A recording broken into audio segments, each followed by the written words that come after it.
Simple ಅಡುಗೆ channel ವೀಕ್ಷಕರಿಗೆ ಸ್ವಾಗತ ಸುಸ್ವಾಗತ. ಎಲ್ಲರಿಗೂ ಮಹಾಶಿವರಾತ್ರಿ ಹಬ್ಬದ ಶುಭಾಶಯಗಳು. ನಾನಿವತ್ತು ಮಾಡ್ತಾಯಿದ್ದೀನಿ ಉರಕ್ಕಿ ತಂಬಿಟ್ಟು.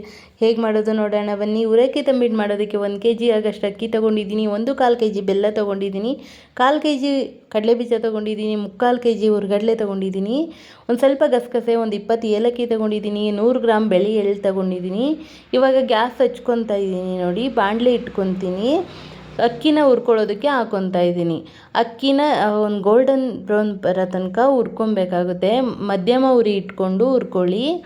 ನೋಡಿ, ಅಕ್ಕಿ ಈ ಥರ ಕೈ ಬಿಡಬಾರ್ದು, ಉರಿತಾ ಇರಬೇಕು, ಕೈ ಆಡಿಸ್ತಾ ಇರಬೇಕು, ಇಲ್ಲಾಂದರೆ ಅಕ್ಕಿ ಸಿಹಿಕೊಳ್ಳುತ್ತೆ. ನೋಡಿ, ಇವಾಗ ಅಕ್ಕಿ ಹುರಿದಿದ್ದಾಗಿದೆ, ಒಂದು ಪ್ಲೇಟ್ಗೆ ಹಾಕ್ಕೊಂಡಿದ್ದೀನಿ. ಇವಾಗ ಕಡಲೆಬೀಜನೂ ಹುರ್ಕೊತಾ ಇದ್ದೀನಿ.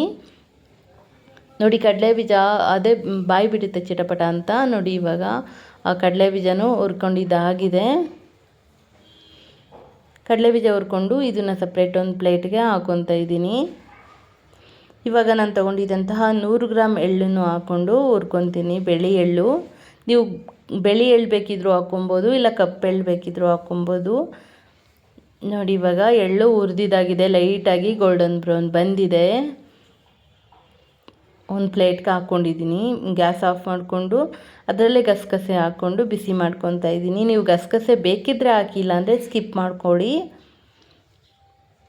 ನೋಡಿ, ಇವಾಗ ಗಸಗಸೆ ಆಗಿದೆ. ಇವಾಗ ನಾನು ಕಡಲೆ ಬೀಜದ ಹೊಟ್ಟೆಲ್ಲ ತೆಗಿತಾ ಇದ್ದೀನಿ. ಈ ಥರ ಮಾಡಿಕೊಂಡು ನೋಡಿ, ಒಂದು ಮೊರಕ್ಕೆ ಹಾಕ್ಕೊಂಡು ಎಲ್ಲ ಕ್ಲೀನ್ ಮಾಡಿಕೊಂಡ್ರೆ ಆಯಿತು. ನೋಡಿ, ಎಷ್ಟು ಚೆನ್ನಾಗಿ ಕ್ಲೀನಾಗಿದೆ. ಇವಾಗ ಅಕ್ಕಿನ ನಾನು ಮಿಕ್ಸಿಗೆ ಹಾಕ್ಕೊತಾ ಇದ್ದೀನಿ ಪೌಡ್ರ್ ಮಾಡ್ಕೊಳ್ಳೋಕ್ಕೆ. ನೋಡಿ, ಅಕ್ಕಿ ಎಲ್ಲ ಬಿಸಿ ಎಲ್ಲ ಆರಿದೆ. ಇವಾಗ ನಾನು ಮಿಕ್ಸಿಗೆ ಹಾಕ್ಕೊಂಡು ಒಂದು 20 ಏಲಕ್ಕಿ ಹಾಕ್ಕೊಂಡು ಮಿಕ್ಸಿ ಮಾಡ್ಕೊಂಡು ಬಂದಿದ್ದೀನಿ.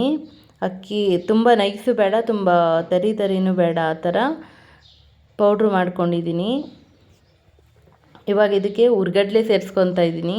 3/4 kg ಹುರ್ಗಡ್ಲೆ, ಅದರಲ್ಲಿ ಸ್ವಲ್ಪ ಎತ್ತಿಟ್ಕೊಂಡಿದ್ದೀನಿ ಕಲಿಸ್ಬೇಕಾದ್ರೆ ಹಾಕ್ಕೊಳ್ಳೋಕ್ಕೆ.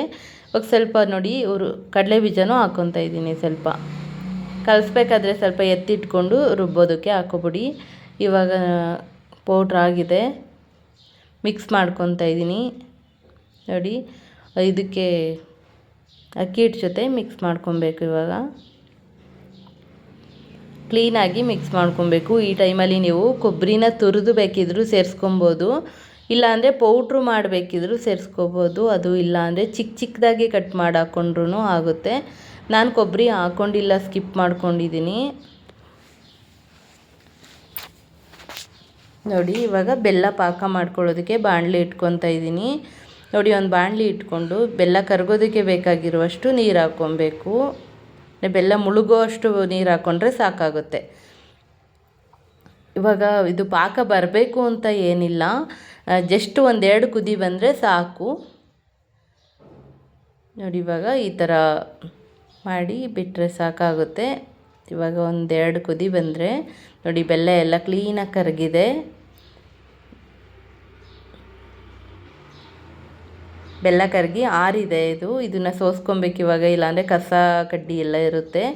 ಇವಾಗ ಇದನ್ನು ಸ್ವಲ್ಪನೇ ಹಾಕ್ಕೊಂಡು ಕಲಿಸ್ಕೊಬೇಕಾಗುತ್ತೆ. ಚಪಾತಿ ಹಿಟ್ಟಿನದಕ್ಕೆ ಕಲಿಸ್ಕೊಬೇಕು. ನೋಡಿ, ಚಪಾತಿ ಹಿಟ್ಟಿನದಕ್ಕೆ ಕಲಿಸ್ಕೊತಾ ಇದ್ದೀನಿ.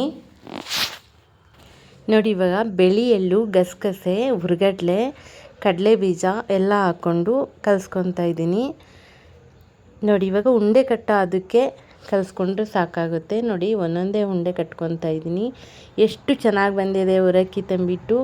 ನೀವು ಮನೇಲಿ ಟ್ರೈ ಮಾಡಿ, ಹೇಗೆ ಬಂತು ಅಂತ ಕಮೆಂಟ್ ಮಾಡಿ, ಲೈಕ್ ಮಾಡಿ, ನನ್ನ ಚಾನಲ್ ಸಬ್ಸ್ಕ್ರೈಬ್ ಮಾಡ್ಕೊಳ್ಳೋದನ್ನ ಮರಿಬೇಡಿ.